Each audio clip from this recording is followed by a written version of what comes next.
Welcome everyone, it's me Jiban again. আজকের recipe কাঁচা পেঁপে দিয়ে দেশি মোরগের মাংস।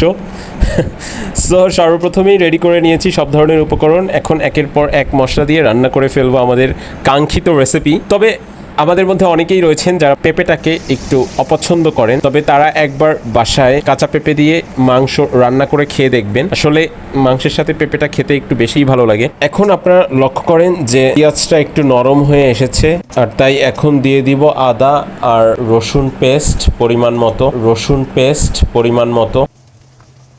আর একটা বিষয়ে আমি সত্যি খুবই অবাক হই যে আপনারা খেয়াল করবেন, সেম খাবার, মাংস বলেন আর সবজি বলেন আর যাই বলেন, সেম খাবার, একবারে সেম একই ধরনের মশলা দিয়ে রান্না করা হবে, কিন্তু এক একজনের হাতের রান্নার স্বাদ একবারে আলাদা আলাদা হবেই।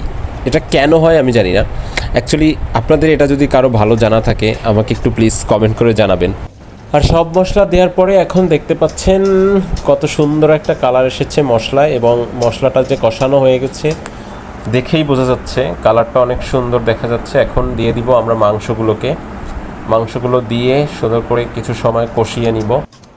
এরপরে মাংসটা কিছু সময় কষানোর পরে আমরা দিয়ে দিব আমাদের কেটে রাখা পেঁপেগুলোকে একটু মোটা করে কেটে নিয়েছি যাতে একবারে বেশি গলে না যায়। এরপরে আমি একটু গোলমরিচ দিয়ে দিলাম, দিতে ভুলে গিয়েছিলাম। এরপরে ঢেকে দিলাম পেঁপে এবং মাংস একসাথে কষানোর জন্য।